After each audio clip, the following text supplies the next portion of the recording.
दोस्तों, जेके आईटी मंत्र YouTube channel में आप सभी का स्वागत है। आज का टॉपिक रहेगा मैग्नेट के क्वेश्चंस का पार्ट 3। इस वीडियो में आपको 20 एमसीक्यूज मिलने वाले हैं।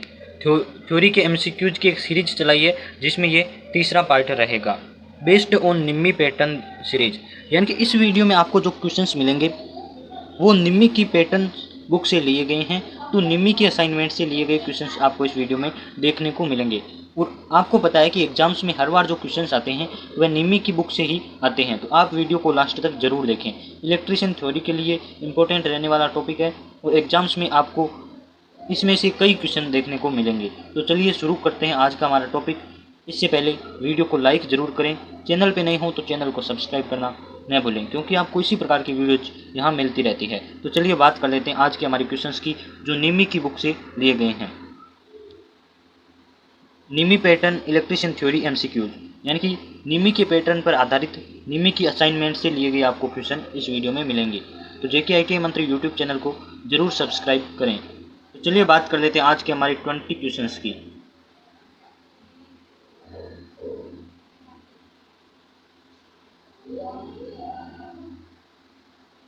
तो पहला क्वेश्चन हमारे पास क्या है। क्वेश्चन फर्स्ट है, निम्नलिखित में से फेरो चुंबकीय पदार्थ कौन सा है। यहाँ फेरो लिखा हुआ नहीं है, ये देख लीजिए पेन से लिखा है। फेरो चुंबकीय पदार्थ कौन सा है ये पूछा है।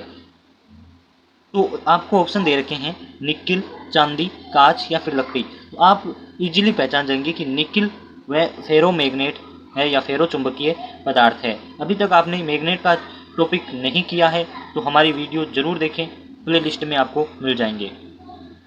तो ऑप्शन ए आपका सही आंसर रहेगा, फेरो चुंबकीय पदार्थ है निकिल। आपने अभी पढ़ा था।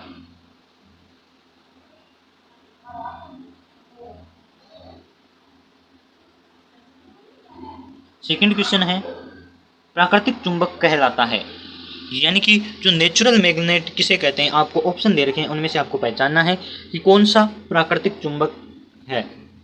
ऑप्शन ए है स्टील, ऑप्शन बी है लोड स्टोन, चुंबकत्व और मृदु लोह है। इनमें से कौन सा प्राकृतिक चुंबक है। तो ऑप्शन बी आपका सही आंसर रहेगा, लोड स्टोन है वह प्राकृतिक चुंबक है। जब प्राकृतिक चुंबक की खोज हुई या पहली बार जिसे मिला तो उसे नाम लोड स्टोन नाम दिया, यानी कि दिशा बताने वाला पत्थर। लोड स्टोन नाम दिया गया प्राकृतिक चुंबक को जो दिशा बताने के लिए यूज लिया जाता था उस टाइम में। तो ऑप्शन बी आपका सही आंसर रहेगा।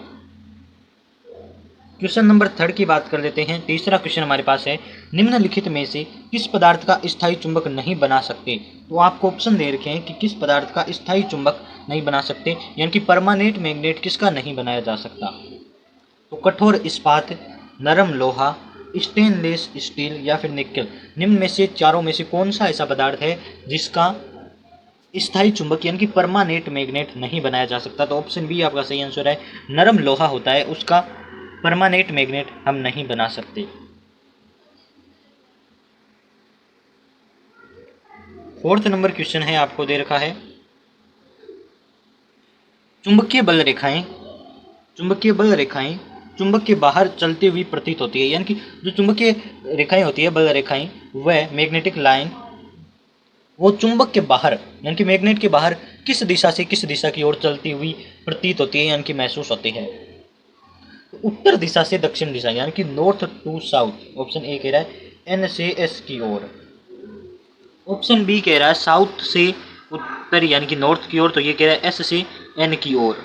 ऑप्शन ऋण से धन यानी कि माइनस से प्लस, और ये कह रहा है दोनों दिशाओं में, यानी कि नॉर्थ से साउथ भी चलती है और साउथ से नॉर्थ भी चलती है। ये आपको ऑप्शन दे रखे हैं। तो ऑप्शन ए आपका सही आंसर रहेगा, उत्तर से दक्षिण की ओर, यानी कि नॉर्थ टू साउथ पोल चुंबकीय बल रेखाएं बाहर की ओर चलती है जब चुंबक के बाहर होती है तब। और जब मैग्नेट के अंदर की बात करते हैं तो वह उल्टी चलती है, यानी कि साउथ टू नॉर्थ हो जाता है। तो आप देख लीजिए, इस तरीके से आप याद रख सकते हैं। ये आपका मान लीजिए एक मैग्नेट है, ये है नॉर्थ, ये है साउथ।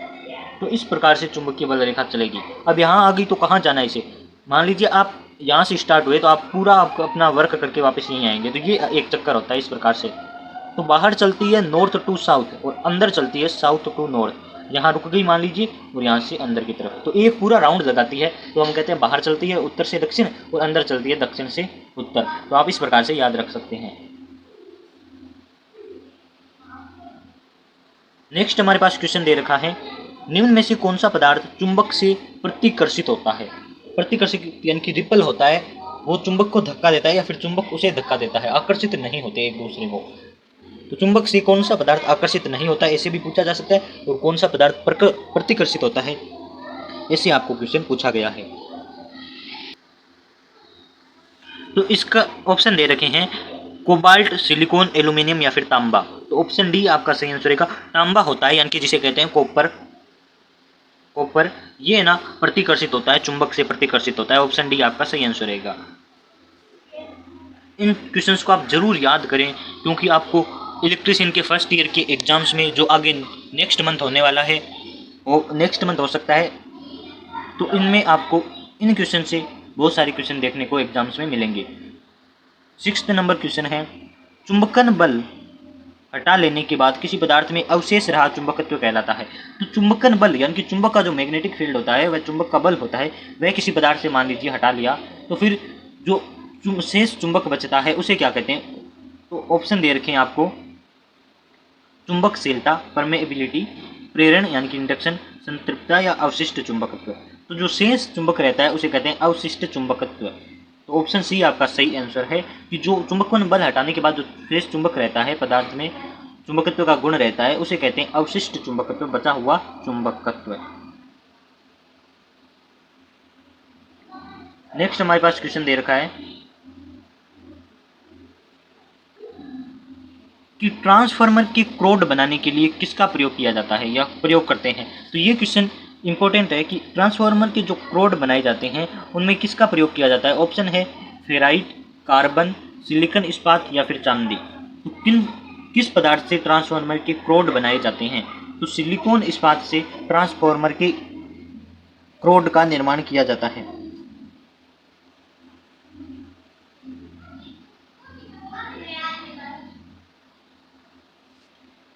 किसी चुंबकीय पदार्थ में चुंबकत्व पैदा होना परिणाम है, यानी कि किसी पदार्थ है चुंबकीय पदार्थ, मैग्नेटिक मटेरियल, उसमें मैग्नेटिज्म उत्पन्न होता है, तो ये किसका रिजल्ट है या फिर रिजल्ट है। तो ऑप्शन आपको दे रखे हैं, इलेक्ट्रॉन की कक्षीय गति। ये क्वेश्चन मैंने पहले भी आपको बताया है कि इलेक्ट्रॉन की कक्षीय गति, तो इलेक्ट्रॉन्स होते हैं वो दो प्रकार की गति करते हैं, कक्षीय गति यानी कि ऑर्बिटल मोशन और चक्रण गति। तो ये दो प्रकार की गतियां करते हैं कोई भी इलेक्ट्रॉन। और तीसरा है अणुओं का अपने अक्ष पर चक्रण। तो अपने अक्ष पर अणु गति करते हैं उनका। तो किनका रिजल्ट होता है कि किसी पदार्थ में चुंबकत्व पैदा होता है। तो किसी पदार्थ में चुंबकत्व पैदा होने का मुख्य कारण ये होते हैं तीनों। ऑप्शन डी आपका सही आंसर रहेगा कि इलेक्ट्रॉन की कक्षीय गति, इलेक्ट्रॉन की चक्रण गति और अणुओं का अपने अक्ष पर चक्रण गति। ये ऑप्शन तीनों सही है। तो एग्जाम्स में आपको एक क्वेश्चन इस प्रकार से दे सकते हैं कि किसी चुंबकीय पदार्थ में चुंबकत्व पैदा होना किसका परिणाम नहीं है। ये तीनों ऑप्शन देखिए, लास्ट में कोई एक अन्य ऑप्शन दे सकता है, तो आपको ध्यान रखना है कि इन तीनों के कारण उनमें चुंबकत्व उत्पन्न होता है। वेरी इंपॉर्टेंट रहने वाला नेक्स्ट 9th नंबर क्वेश्चन है कि लोहे के सापेक्ष चुंबकशीलता होती है। लोहे के सापेक्ष परमेएबिलिटी कितनी होती है, जिसे म्यू से दर्शाया जाता है इस प्रकार से। तो ये कितनी होती है। तो 5000 ऑप्शन ए सही आंसर रहेगा। लोहे के सापेक्ष परमेएबिलिटी 5000 होती है। 10th नंबर क्वेश्चन है, एडी करंट लॉसेज को न्यूनतम किया जा सकता है। एडी करंट लॉसेज को न्यूनतम किया जा सकता है किसके द्वारा। चुंबकीय माध्यम का प्रतिरोध घटाकर। तो क्या उपाय करें कि एडी करंट लॉसेस जो लॉसेस होता है, एडी करंट लॉसेस को न्यूनतम यानी कि कम किस प्रकार से करंट के लॉस को किया जा सकता है। तो चुंबकीय माध्यम का प्रतिरोध घटाकर, यानी कि मैग्नेटिक माध्यम होता है उसका प्रतिरोध कम कर दीजिए, चुंबकीय माध्यम का प्रतिरोध बढ़ा दीजिए, चुंबकीय माध्यम की चुंबकीयता घटा दीजिए, या फिर उपरोक्त में से कोई नहीं। तो चुंबकीय माध्यम होता है उसका प्रतिरोध यदि हम बढ़ा देते हैं तो जो करंट का लॉस होता है, नुकसान होता है, क्षति होती है, वह कम की जा सकती है। ऑप्शन बी आपका सही आंसर है। चुंबकीय माध्यम का प्रतिरोध बढ़ाकर हम current losses, eddy current losses को कम कर सकते हैं।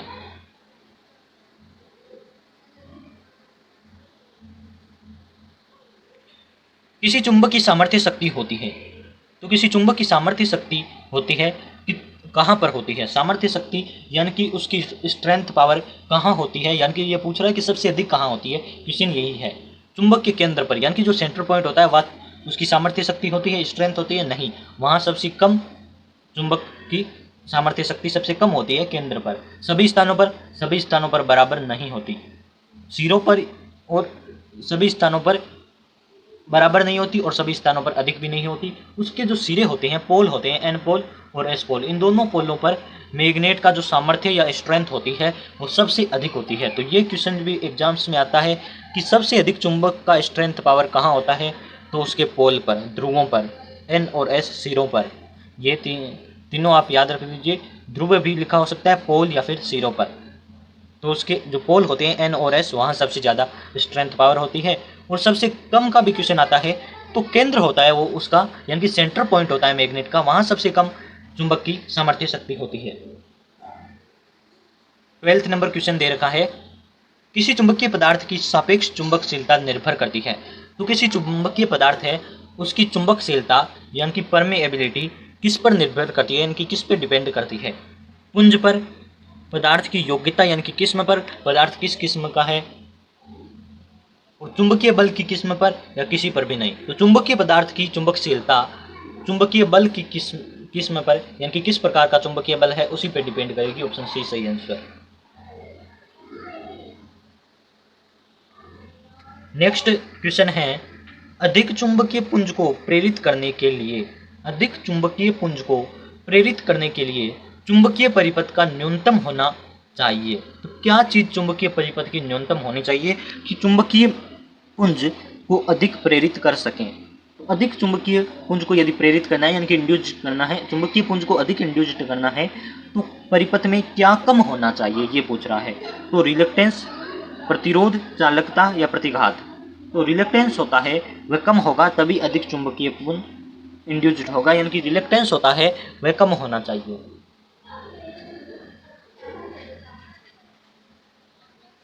14 नंबर क्वेश्चन है, यदि चुंबकीय फ्लक्स का मान 5 हो, आपको न्यूमेरिकल पूछा गया है एक प्रकार से। इस प्रकार से आप इस क्वेश्चन में दो क्वेश्चन छुपे हुए हैं, एक तो आपका न्यूमेरिकल भी हो जाएगा और दूसरा आपको एक फॉर्मूला भी याद हो जाएगा। यदि चुंबकीय फ्लक्स है यानी कि मैग्नेटिक फ्लक्स का मान 5 है, तो चुंबकीय फ्लक्स को आप पता है 5 से इंडिकेट करते हैं, यहाँ चुंबकीय फ्लक्स बराबर 5 दे रखा है। इसके प्रभाव के अंतर्गत क्षेत्र का क्षेत्रफल a है, यानी कि उसका एरिया बराबर a माना है। तो फ्लक्स घनत्व का मान ज्ञात कीजिए। तो आपको ये न्यूमेरिकल टाइप से दिया है कि आपका फ्लक्स बराबर 5 दे रखा है, एरिया दे रखा है a, आपको फ्लक्स डेंसिटी का मान पता करना है। तो फ्लक्स डेंसिटी का मान पता करना है तो B बराबर है Q बटे A, यानी कि चुंबकीय आपको फ्लक्स ज्ञात करना है। तो इस प्रकार से आप ज्ञात कर सकते हैं कि इकाई क्षेत्र में उसका फ्लक्स की मान बट्टा एरिया। जब भी डेंसिटी की बात आती है तो आयतन ज्ञात करना होता है, और आयतन ज्ञात करते हैं तो क्षेत्रफल तो जितनी होती है, इकाई क्षेत्रफल में जितना फ्लक्स होता है, जितनी इकाई होती है उसका एरिया से डिवाइड कर देते हैं। तो आपको फ्लक्स जितनी दे रखी है उसमें एरिया का भाग दे दीजिए। फ्लक्स आपको 5 है तो एरिया आ जाएगा a, तो 5 बट्टे a बराबर b, यानी कि फ्लक्स डेंसिटी बराबर चुंबकीय फ्लक्स बटा एरिया, ये आपका फॉर्मूला होता है। ऑप्शन बी आपको सही आंसर रहेगा।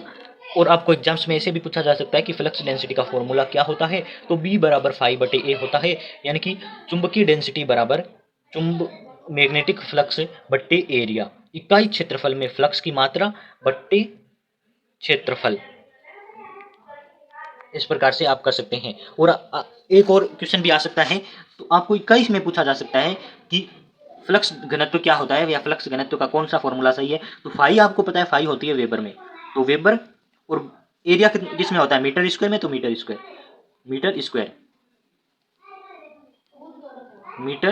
स्क्वायर। तो ये भी क्वेश्चन में आ सकता है, वेबर बटे मीटर स्क्वायर बराबर भी होता है फ्लक्स घनत्व। तो आप इन क्वेश्चंस को जरूर याद करें, आपको एग्जाम्स में इनमें से क्वेश्चन जरूर मिलेंगे, क्योंकि ये न्यूमी की असाइनमेंट से लिए गए क्वेश्चंस हैं। पैरा चुंबकीय पदार्थ की सापेक्ष चुंबकशीलता यानी कि रिलेटिव परमेएबिलिटी का मान।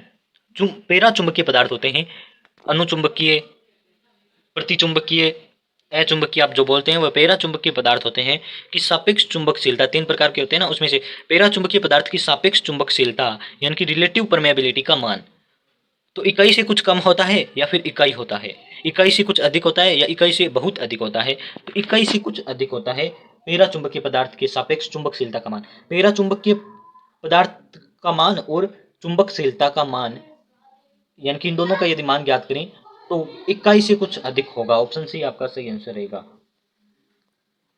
16 नंबर क्वेश्चन दे रखा है, कौन सा पदार्थ स्थायी चुंबक बनाने के लिए उपयुक्त है। उपयुक्त यानी कि आपको एक स्थायी चुंबक बनानी है यानी कि परमानेंट मैग्नेट बनानी है, तो इसके लिए आपको कौन से पदार्थ सही रहेंगे, उपयुक्त यानी कि जो सही है। तो कार्बन, स्टील, एल्निको, एल्कोनेक्स या ये तीनों। तो ऑप्शन डी आपका सही आंसर रहेगा। ये तीनों ही परमानेंट मैग्नेट यानी कि स्थायी चुंबक बनाने के लिए उपयुक्त रहने वाले पदार्थ हैं। कार्बन, स्टील, एल्निको और एल्कोनेक्स। 17 नंबर क्वेश्चन दे रखा है, चुंबकीय परिपथ में प्रतिरोध के अनुरूप कार्यरत होता है। तो चुंबक, जब आप क्वेश्चंस आते हैं कि विद्युत परिपथ और चुंबकीय परिपथ, ये 2 प्रकार के परिपथ होते हैं, इनमें से मेन 2 है, तो इन दोनों में विद्युत धारा में जो प्रतिरोध होता है वह चुंबकीय परिपथ में किसके सापेक्ष होता है या किसके अनुरूप होता है, ये क्वेश्चन पूछा जाता है। तो विद्युत धारा में प्रतिरोध होता है और जिसका काम होता है इलेक्ट्रॉन्स के प्रवाह में बाधा उत्पन्न करना। उसी प्रकार चुंबकीय परिपथ में रिलेक्टेंस होता है जिसका काम होता है मैग्नेटिक सर्किट में फ्लक्स के मार्ग में बाधा उत्पन्न करना। ये दोनों टांग अड़ाने का काम करते हैं। विद्युत धारा में प्रतिरोध और मैग्नेटिक सर्किट में रिलेक्टेंस, दोनों का काम एक ही होता है, प्रवाह में बाधा उत्पन्न करना। रिलेक्टेंस और प्रतिरोध, प्रतिरोध विद्युत धारा में और चुंबकीय परिपथ में रिलेक्टेंस। तो ऑप्शन आपका बी सही आंसर रहेगा। और एक क्वेश्चन ये भी पूछा जाता है कि ईएमएफ होता है विद्युत धारा में, तो चुंबकीय परिपथ में उसके अनुरूप क्या होता है, तो एमएमएफ होता है मैग्नेटोमोटिव फोर्स, और विद्युत धारा में इलेक्ट्रोमोटिव फोर्स। विद्युत परिपथ में धारा का फॉलो होता है, तो चुंबकीय परिपथ में किसका फॉलो होता है, तो इसका आंसर रहेगा फ्लक्स का फॉलो होता है। तो आप इस प्रकार से अनुरूप का क्वेश्चन भी ध्यान में रखें, ये क्वेश्चन जरूर आ सकते हैं। फ्लक्स घनत्व का एसआई मात्रक क्या है, तो ये क्वेश्चन तो आपको पता है, इंपॉर्टेंट रहने वाला है। फ्लक्स घनत्व का एसआई मात्रक पूछा है, तो आपने कल पढ़ा था, उसमें था फ्लक्स घनत्व का एसआई मात्रक, और आज भी यही क्वेश्चन दे रखा है निमी की बुक में भी, तो ये इंपॉर्टेंट रहने वाला क्वेश्चन है। तो फ्लक्स घनत्व का, वैसे तो फ्लक्स घनत्व का मात्रक वेबर बटे मीटर स्क्वायर भी होता है, टेस्ला भी होता है। एसआई मात्रक की बात आती है तो एसआई मात्रक वेबर बटे मीटर स्क्वायर होता है। और आपको यदि क्वेश्चन में दे दिया जाए कि फ्लक्स का मात्रक क्या होता है और वेबर बटे मीटर स्क्वायर नहीं दिया हुआ हो, तो आपको टेस्ला आंसर करना है। टेस्ला और वेबर बटे मीटर स्क्वायर दोनों ही फ्लक्स घनत्व के मात्रक हैं, परंतु जब एसआई प्रणाली में मात्रक की बात आती है तो वेबर बटे मीटर स्क्वायर सही आंसर आपका ऑप्शन बी है। 19 नंबर क्वेश्चन दे रखा है,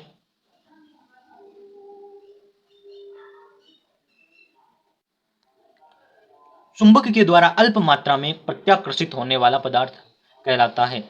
तो जब चुंबक होती है वो कम मात्रा में किसी पदार्थ को रिपल करती है, धक्का देती है, तो वह पदार्थ क्या कहलाता है, तो उसे कहते हैं डाया चुंबकीय। चुंबकीय, डाया चुंबकीय, पेरा चुंबकीय, फेरो चुंबकीय, ऑप्शन दे रखें। डाया चुंबकीय वे पदार्थ होते हैं जो चुंबक के द्वारा कम मात्रा में प्रत्याकर्षित होते हैं, चुंबक के प्रति आकर्षित होते हैं, यानी कि कम मात्रा में चुंबक के प्रति जो आकर्षित होते हैं उन्हें कहते हैं डाया। तो सबसे कम मात्रा में डाया चुंबकीय पदार्थ ही चुंबक के द्वारा आकर्षित किए जाते हैं। और लास्ट हमारे पास इंपॉर्टेंट क्वेश्चन देख लीजिए कि